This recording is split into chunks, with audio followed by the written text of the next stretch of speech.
Yes, good morning, whoever is following us now, because I know many people from different regions, from different time zones are following us on different platforms. It is a good morning from Kampala, and I know for those who are in the same zone, it is a good morning too, and those who are outside this zone, maybe it's a good afternoon, it's a good evening, it's a good night, but everything so far from Kampala is good.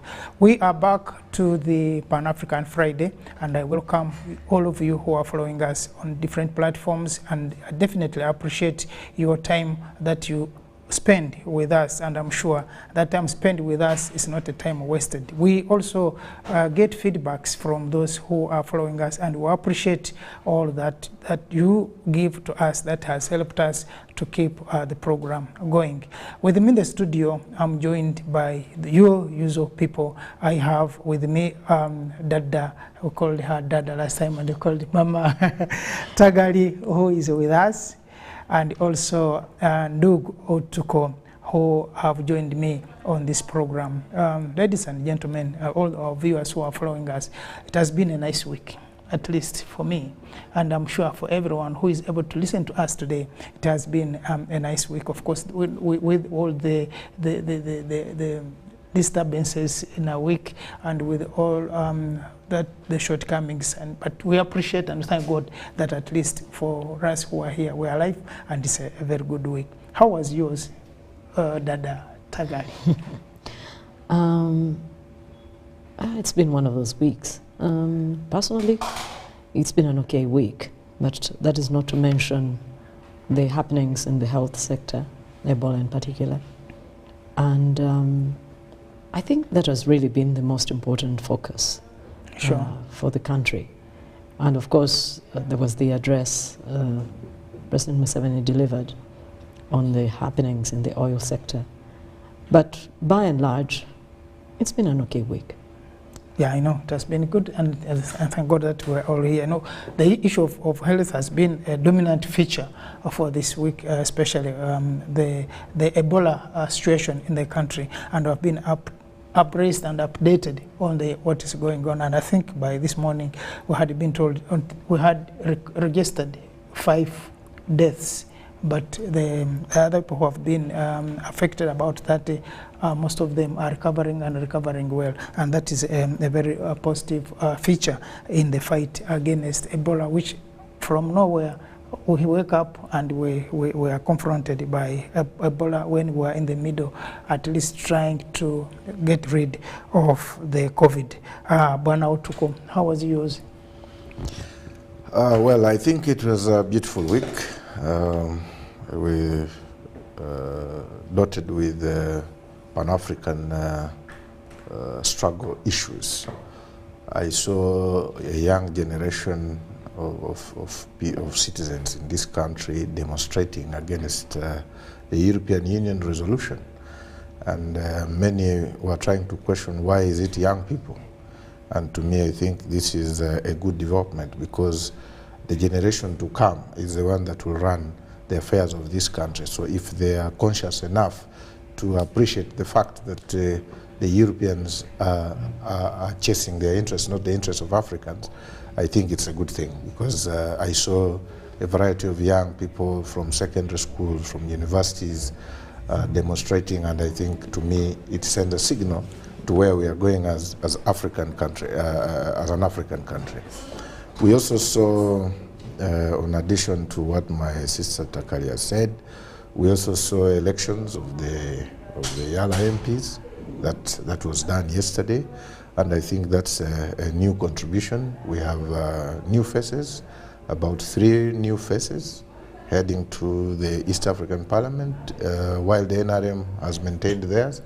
So we have a new breed adding on to those that have been there in the East African community, and I think it's a new development. Apart from that, of course, the issue of Muzee's response in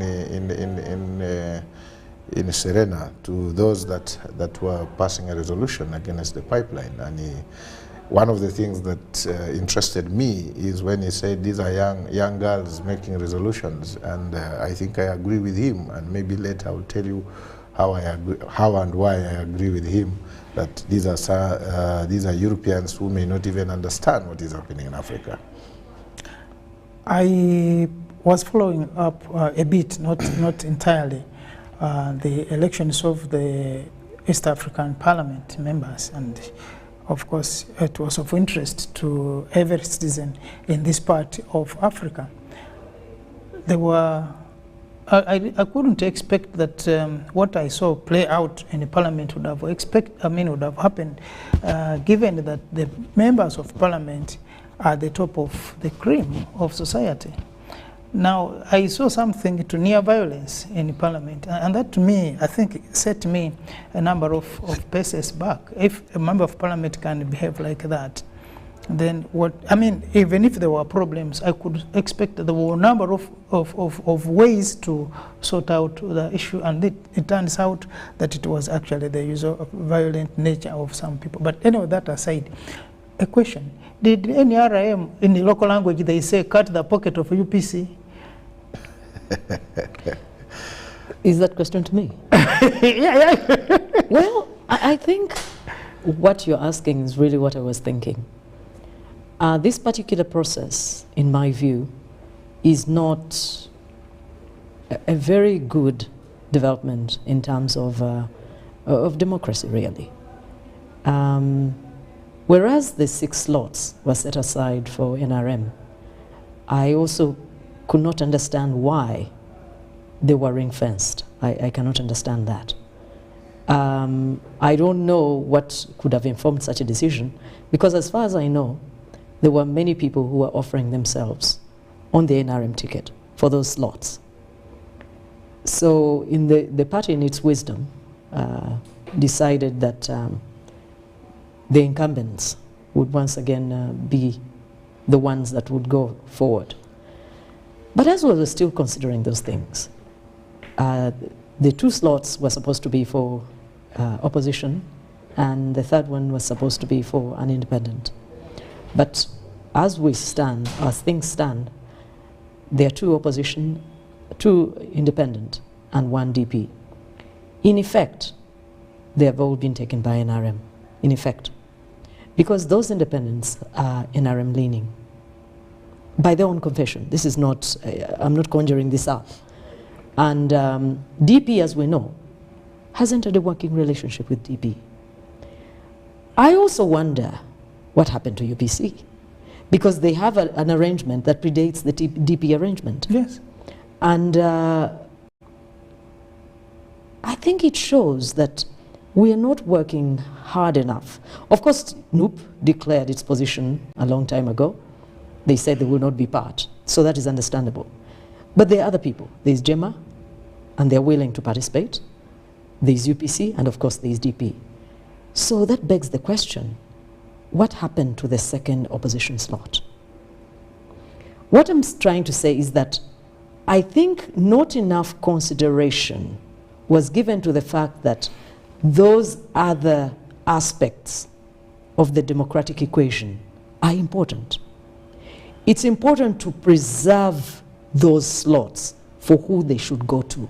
Yeah, but the argument which you put across was that it would have been better if the lead was lifted on all the positions, that everyone could compete on a clear platform, and whoever wins. No, that would be ideal. But in this case, which is not ideal, what I was saying is that the slots that were set aside for NRM, even within NRM, why was there ring fencing?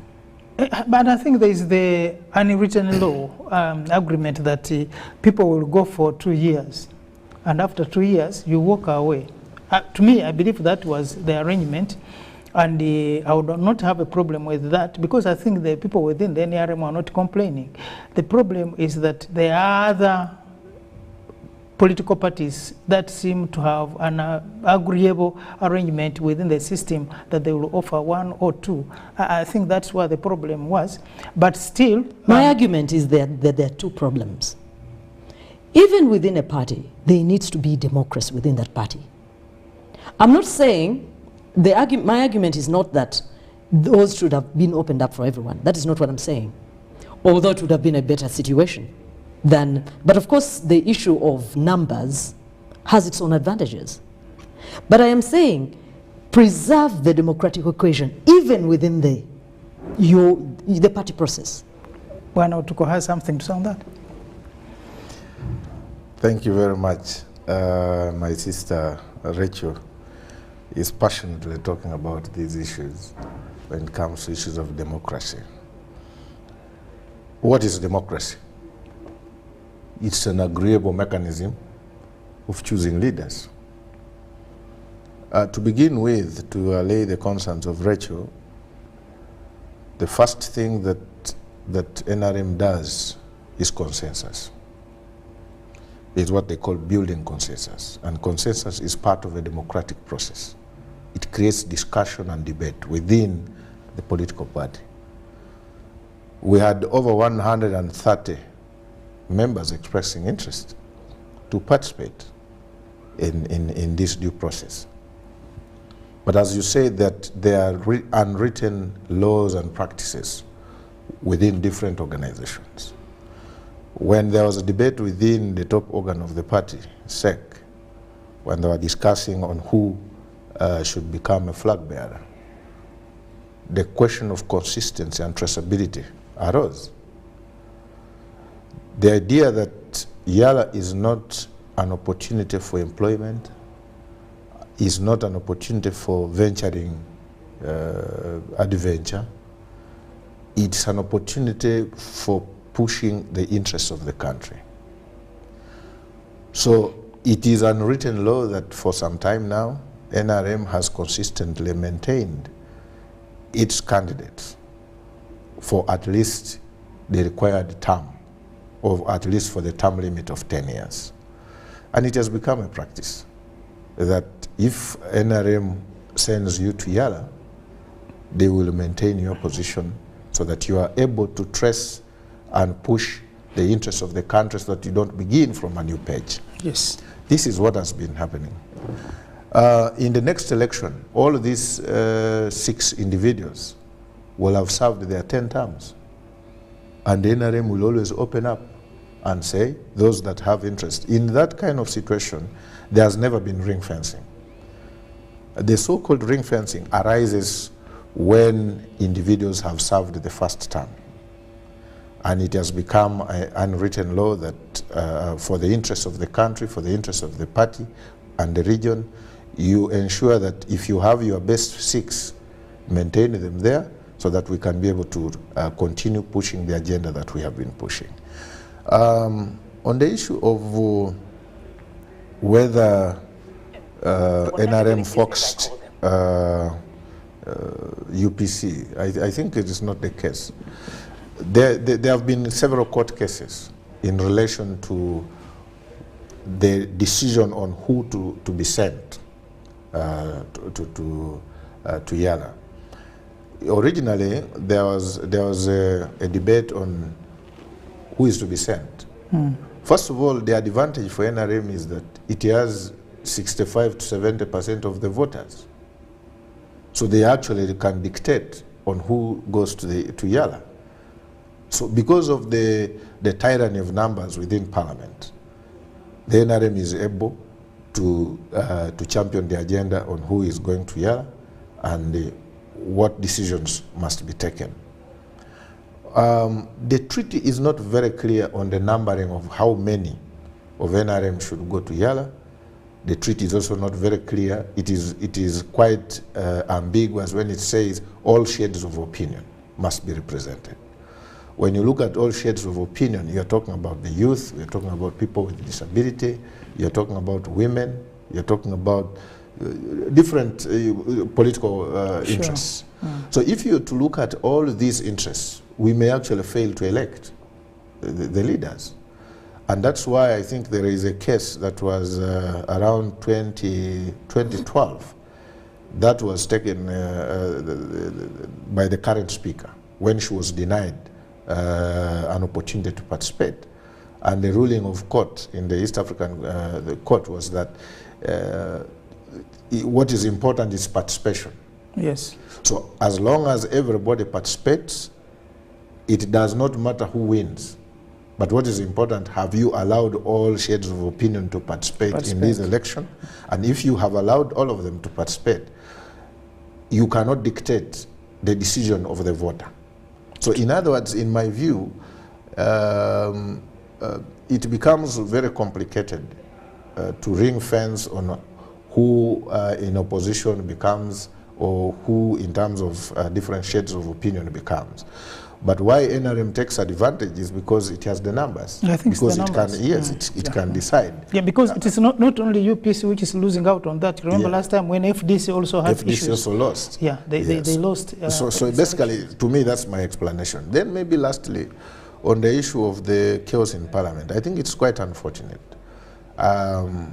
Most likely, the MP could have come late, because us who were following the session step by step, we reached a point at which the Speaker requested the House to allow about 20-something MPs to vote, because I think they were having a trip or a committee trip or something of the sort. And when there was some uncomfortability, she asked the Attorney General to guide, and the Attorney General gave guidance. But apparently, from the submission of Honorable Basalira, he clearly stated that it is not within the rules of Parliament to allow such a thing. So in other words, he was simply saying there is need to amend the rules of procedure of Parliament to include those kind of scenarios, although the scenario was allowed. Unfortunately, I think when the MP came and found the votes in the ballot box, he assumed something is used to. something is used to in his constituency. There was an assumption that maybe there was there was early rigging and stuffing and so on. So I think it was an issue of misinformation and lack of adequate information on what had happened, because probably it was not there. Thank you so much, comrades, on this. I know a lot has been happening within the continent. We have had a number of issues that have taken center stage on the African continent, and we're looking at some of the things to see what sense, what does it make in our lives as the African people, and also looking at Africa, our homeland, looking at the leadership of Africa, and looking at the activities on the continent that have either helping us to limp in the next level or tying us to where we are. Of course, a lot has been said about the oil pipeline, Uganda and to Tanzania. It is like one would think it's the first pipeline being built on Africa, on the African continent. But we have had many other pipelines that have already been built. There's, I think, a pipeline between Nigeria and the Northern Africa. But maybe people don't talk about it because it heads towards Europe and helps some of those people to get gas from Africa. And of course, other many pipelines that have built. But I think, to me, that's not a problem, because even when what is being said is an opinion. No one is going to tie us to that opinion. It's a good opinion. Maybe we have a few things to learn about. Of course, when you talk of issues of environment, everyone would want to have a cleaner environment, would want to have a healthy environment to live in. But you also realize some of the problems we're having with the environment maybe not generally generated from Africa. They could be coming from elsewhere. Of course, Africa is not innocent, but I know we have more bigger problems elsewhere than than within Africa. Now, when you look at Africa and its wealth is something that we are looking at today. Africa is endowed with a lot of wealth, actually. From the 54 countries that make up this continent, I think 18 of them have real wealth. We're talking about minerals, we're talking about oil, we're talking about the good soils for agriculture, we're talking about the healthy people, the younger population. All of this is the wealth of Africa. Now, then where is the problem that Africa is still being looked at as one of the poor continents of the world? But even again, when you look at the issue of poverty, I think we need also to look at poverty. What does it mean when one is talking about poverty? people are talking about $1 for an African man or woman who has never even handled $1. And when you look at what does that $1 entail in the life of an African? Are you also looking at the wealth that this man has? Because, and I think one time we'll come back to talk about this poverty issue. Poverty in Africa, poverty in Asia, poverty in Europe, poverty in America. What does it mean? Because you are talking about the same man who is poor in a street in Delhi or in a street in America, who cannot even afford the next meal. But I think the poor of Africa, they may not have that $1, but they could be having something to eat at the end of the day. So when we talk about this, I think there's also need to be new measures of measuring poverty. I'm not saying that Africans are very well, but I think we are not also as poor as it is envisaged. So when we are looking at the wealth of Africa, the question is, Africa, with all this wealth, why is it Africa so poor? These are some of the questions that we need to look at. Is it true that we are rich? But is it also very true that we are also that poor? Where is the problem? I will tap into your thinking, Dada and Takali. What do you think this measure has been transcribed on the African continent and the African people? I think in this context, poverty is not a question of potential. It's a question of what is at your disposal that you can effectively use to move yourself forward, as opposed to something that you're yet to tap into. When it comes to what we're yet to tap into as an African continent, we're extremely wealthy. When it comes to what we have translated into what we can actually use on a day-to-day basis, we're not doing very well. But the question of oil in this context is also directly tied to politics, really. We have said many times on this forum that African societies have not been very kind to themselves. We have not done a very good job of refining service delivery, of refining governance matters, of refining our own targets and keeping to them. Of course, we've had a fair share of distractions, among them aggressive foreign interference. It is subtle in many cases, but it's ever present. And the latest case for Uganda, the position that the EU Parliament has taken brings to the fore the fact that the former colonial masters have never lost interest in our affairs. In fact, they've been working in the background to see that they remain firmly in place these 60 years after they formally took leave of the governance issues of this country.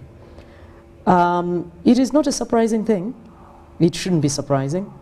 They've been saying these things for many years. I'm on record saying that our fellows in Europe, they're consistent.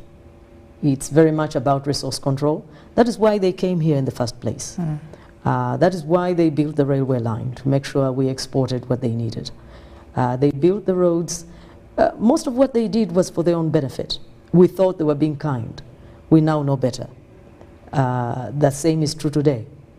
So the issues as they stand today, the EU saying that the immediate issue is environmental impact. Whereas environmental issues can no longer be postponed or wished away, they cannot be the reason why people cannot graduate from economic level to economic level. Most recently, these same people were telling us, they've been telling us for years now, that they have firmly engaged the transition gear from fossil fuels to green energy. They said moving forward, they would spend a lot of time developing solar energy, the geothermal, wind, and so on and so forth, at the expense of oil. So no matter how hard Uganda tried to engage them in financial terms to add to the equation in terms of oil exploration, They were reluctant. They said, no, no, no. They had moved beyond that. When the issues changed in Ukraine and in Russia, their family taken a very big U-turn. They're now saying, oh, no, no, no, we'll not let go of the coal, which has a horrific impact on global emissions. They said, oh, no, no, no, no, we cannot give up on oil right now. We have a gap. They said, oh, no, no, no, no, we cannot give up on nuclear energy, not now. This hypocrisy is what informs what we are going through at this time. Sure. The environmental issues come to the fore if it's to their political advantage. We know very well that Nigeria dwarfs the environmental issues in this country by far, countless times. We know that in Ogoniland, stretches of Nigerian land are wasted to date. They cannot be restored except over a sustained period of 25 to 30 years. This is the UNEP assessment, United Nations Environmental Protection Agency. And this is a result of 50 years of oil exploration, unmitigated abuse by ExxonMobil of America, Chevron Texaco of America, Shell of the Netherlands, Total of France, and there's another company. But those we don't hear anyone sanctioning them for the abuse they have heaped on Nigeria. Nigeria has been crying. The people can no longer farm their lands. The sea, the waters have been abused by this exploration, by these 5 monster companies. Now, if they have the nerve to talk to Uganda about environmental issues, why don't they first style up? They're not sanctioning Nigeria. Why are they looking this way? What I'm trying to say, I said before, the issue is not that Uganda must not look into environmental matters. Sure. It's our own responsibility. But don't be hypocritical about this. Remember, not very long ago, when Ethiopia had issues with Egypt over the development of their mega dam, 6,000 megawatts.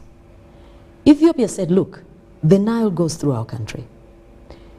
Colonial treaties, as far back as the 1920s, dictated that whoever wants to develop the Nile must first contact Egypt. Really? What we are saying is that a very high proportion, more than half of the population of Ethiopia, don't have power. But we have the waters. Why must we wait for our neighbor to decide that? Or, God forbid, US and UK. What I'm trying to say, Mr. Matuta, is that the issues are political. The issues are about control on a global stage. It is a question of whoever wants to deviate from the line of making sure that they maintain control of global resources becomes a problem. Yeah, but I even agree with you on that when you look at the issues of environmental abuse, taking Nigeria as the example, most of the companies that have been involved in the abusive characteristics of Nigeria have been and Egypt and yes, Egypt of Italy. Yes, have been from outside of Africa, because I think Europe maybe, especially. Yes, Africa not having the capacity to be able to explore and use some of the resources. I think it's also an underdoing for the sake of Africa. You remember the Sarawiwa when he was killed? Oh yeah. And it was like not a human rights issue, because Shell was pushing that if this man is still here, we're going to have problems getting oil from this region. So when you look at this, I think like we're looking at wealth of Africa, has it also come at a cost? That by exploring these resources and exploiting these resources, Africa ends up more abused than any other part of the world. But at the same time, you hear some of these actually hypocritical stories. I'm not saying that Uganda will not look into issues of the environmental concerns, but can't someone be logical enough to say, you see, you are going to have this problem, you are going to have this problem, you're going to have these problems. How do we mitigate that you don't have these problems, because the oil is a resource and it is needed. But I think there's also a lot of politics that go with that. When you look at Nigeria, for example, you mentioned Nigeria has built a pipeline that goes, I think, all the way from Nigeria to Algeria and then to Europe. And who was building it? It's not the African. It is some of those European companies. And are there no issues around that? Were there no displacement of life around that? But it is that the benefit that will come from that displacement and the concerns are far better, more than having it not.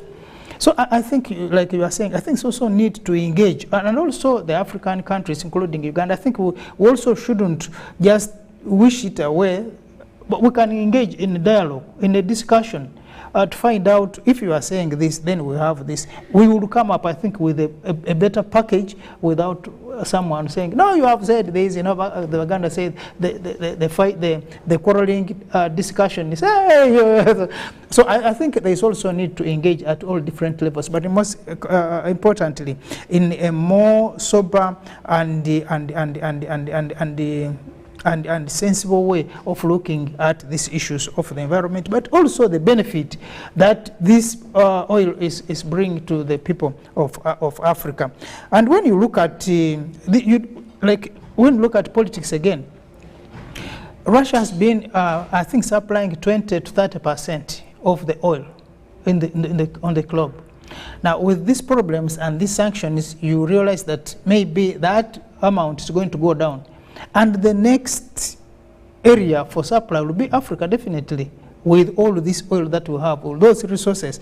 So for someone who is sitting somewhere, say, if oil is going to be a problem, first of all, let's make it of no value by having alternatives, so that oil is not a problem. Because if we leave oil on, then more players are going to come up, and we may not be able to compete.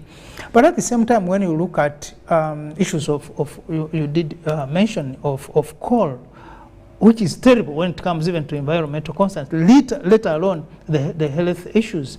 So I think world over, there is need to sit down and look at the future of humanity, not only the black people, not only the white people, but all humanity, what will be good for us in the next 20 or 30 years. Now, if that is not addressed, we still have this, but then, like I said earlier, I think the problem is not even what they are saying, what we need to do as Africa, where do we focus, where is our interest, and where is our advantage?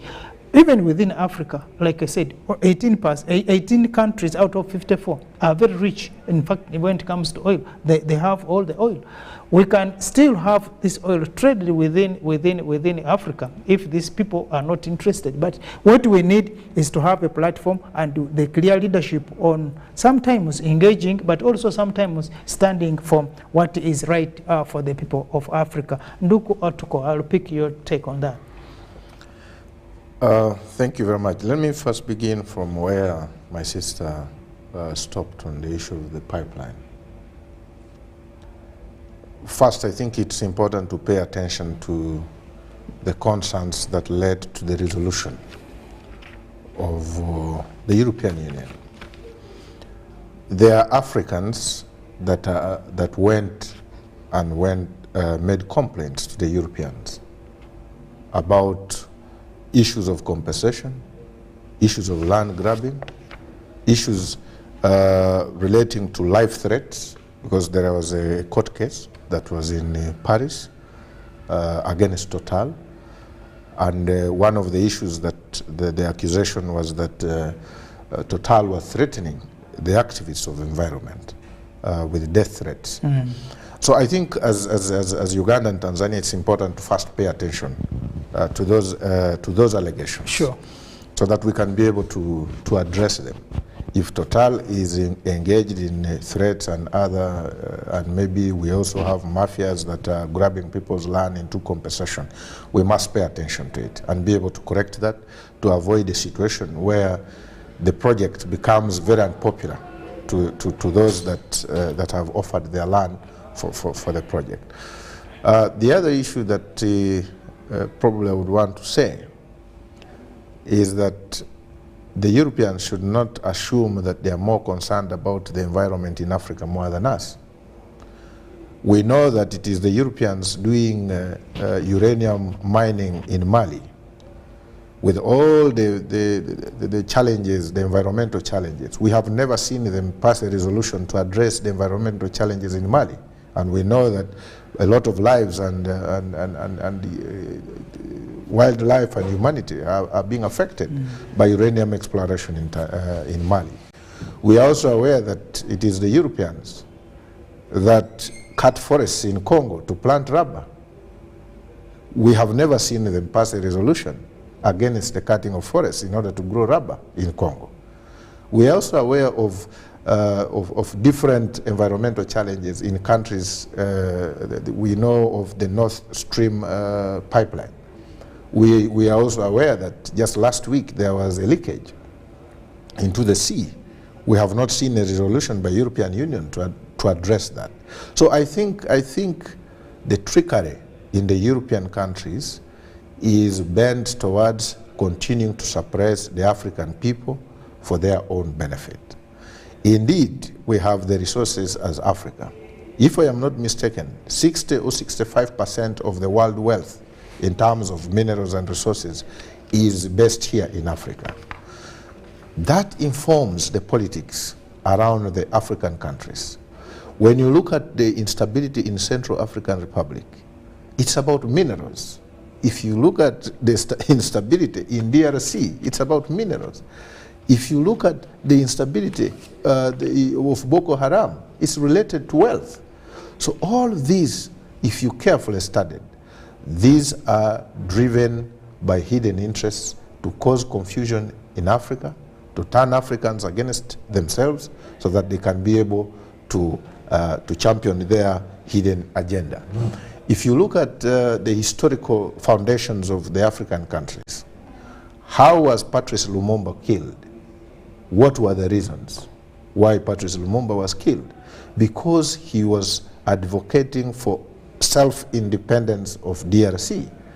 He was looking at African dependence at that time. Thomas Sankara, for example, he took over a country which was very poor, you know that. But from nowhere, he was able to mobilize people, African people, and develop, deal with the issues of environment in Africa. He was able to deal with the issues of the railway in Burkina Faso and so many others. But if you check carefully, how was Thomas Sankara assassinated? It was motivated by the West. That is why Africa will not be stable. It's about this wealth. If you look at the coups, the recent coups, we had about 3 coups in West African countries. Most of these leaders of the coups are people trained from where? These are people who have been trained by the Americans, by the French people, and they are loyal to the interests of those countries. So I think Africa must be able to first deal with the issues of mindset. If we are to have Africa benefit from its wealth, we must first deal with the orientation of the African leaders so that we can be able to raise the consciousness of the masses to understand that no European will develop Africa except Africans themselves. We should be able to also appreciate the fact that for us to develop, we must deal with the, I said it last weekend here, we must deal with the matter of the economy. Why we are still depending on the West is because every project we want to develop, we have to rely on the banking sectors in terms of loans and whatever that are championed by the Western countries. So I think as Africa, we must be able to first sit down and ask ourselves, how do we translate the wealth, the natural wealth we have into money and be able to establish a resource, a financial resource organization in African countries so that we can be able to borrow money, for example, in terms of this pipeline. If we had our own money, nobody would be talking about the pipeline. If we had our own money, nobody would be talking about do not build a refinery. because we have our own money and we can be able to access it probably at a cheaper cost in African countries. So I think in terms of the politics, I agree with Takali that the politics is driven towards the interests of the West, not the interests of the African people. Yeah, but then the problem is, and we have always said, talked about this thing, is it the West that we should blame for our own failures, or should we also have responsibility to blame ourselves for playing into the trap? Because we, at least as Africans, there is a part that we can also play to ensure that we are not midgets to the West. Yes. Or the leadership of Africa should also stand up, not only to make noise, but also practically prove that we can stand on our own. Of course, I know it will not be easy, because that's what Gaddafi had started to say, that we need a bank. If it is the money we need to borrow, then we borrow from Africa, borrow from within us, than borrowing at an exorbitant cost from elsewhere. And we'll hear that when after the break, when we hear from Ambassador Arkan, when she talks about Africa, why should we, when we go borrowing even from IMF and World Bank, we are borrowing at a number of times higher than what other people are borrowing from. Then do we need to continue borrowing, or we can organize our own earnings from Africa and the resources that can be shared to build Africa when we have some of these needs that we have as a continent? When you look at the 10 countries in Africa that are wealthy in terms of natural resources, talk of Chad. It's one of the countries with reserves of oil. But again, you find that poverty in Chad, when you look at what is happening there, is on the increase. And yet, we have all these resources.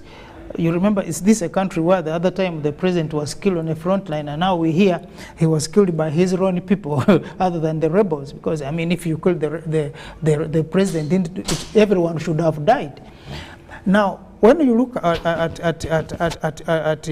Chad, you realize that there is a lot that they still have in terms of resources, but the fighting, the conflict in that country seems also not stopping.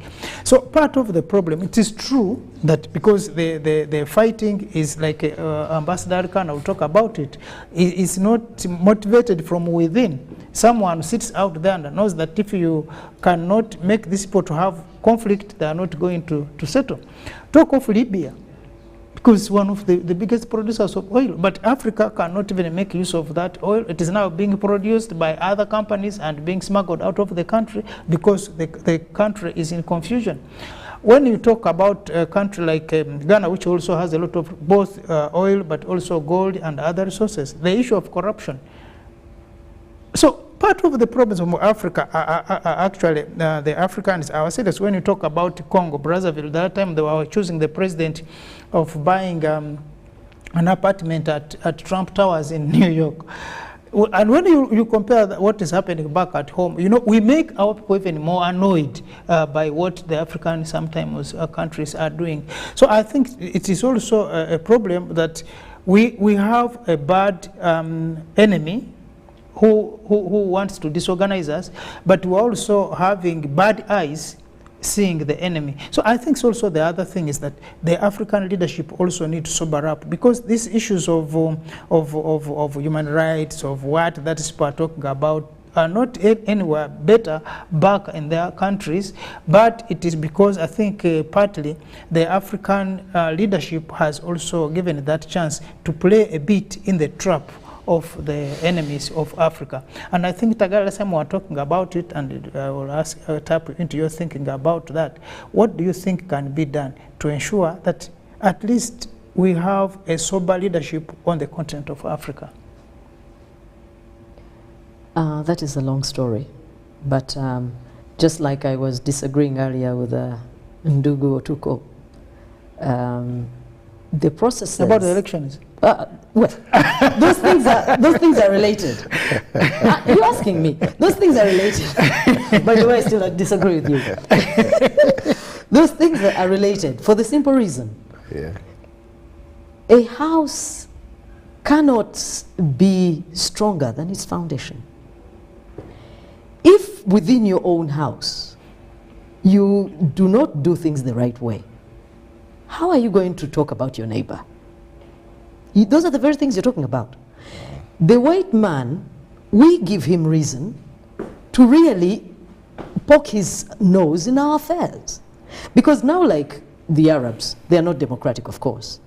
But the fact that they have solved the resource question and they pay their way, so they cannot be told what to do.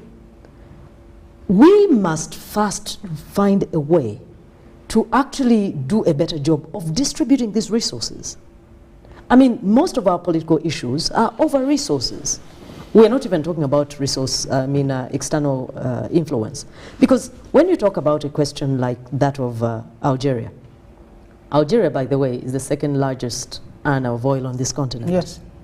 Nigeria earns about 30 billion, Algeria earns 23 billion. But you remember some time back, there was sustained conflict in Algeria. And Algeria has a very important history of defying the French position. They waged a long and vicious battle for independence. And thereafter, they had regimes that tried to sustain these gains in terms of self-governance. And the French did not relent. Until at this time, they have reached a sort of stalemate concerning, I think Algeria got tired of these funded internal disagreements in terms of political instability. And now they are said to be very important suppliers of natural gas to Italy and some other part of Europe to replace Russia. What we're trying to say, you said, what should we do? Our governments must do a better job of doing better by their own citizens. There is no one who, in their right mind, who will have the sort of service delivery that they expect and strive against the powers that be from morning to sunset. There is no one. But because you have these resources, Nigeria, for example, at least 80% of their income is from oil. They've been having that sort of income for many, many years. Oil exploration has been on in Nigeria for at least 50 years. But at least half are in abject poverty. Why? We talk about places such as Angola. Angola is the third biggest earner of oil on this continent. They are $12 billion. But at least half of their population... When we have not talked about their diamonds. No, we haven't even talked about those other things. But at least half of their population is in dire straits. Why? It is a small elite that benefits. And this is the case in country after country. So why can't we refine the distribution of resources? You know, Mr. Gaddafi had his challenges, but he had tried to distribute resources in that country. I mean, of course, he kept an unhealthy chunk for himself. But housing, health, many of those indices by which a country is judged in terms of economic development or socio-economic development, they were doing really well. So we are saying the people who have power on these continents, why can't they do a better job? If in fact you're not impeded by these other people, can we say your healthcare improved when you did not have conflict? Can we say your education sector was lifted on account of the diamonds? So where is the problem? You strive to hold on to this power. You work hard to get this power. Why don't you deliver? That is the question. When we come back after the break, we'll be looking at why we are not able to deliver, especially what has happened to the African elites, because these people who have, some of them trained in some of these European capitals, some of them have been to the Americas and all over these areas. Some live there for long. Yeah, some are still living there. So where is the problem? When we come back, we'll look at that and we'll see where this problem could be and if we have that problem anyway. Thank you so much. And then to go away, we shall shortly be back with you.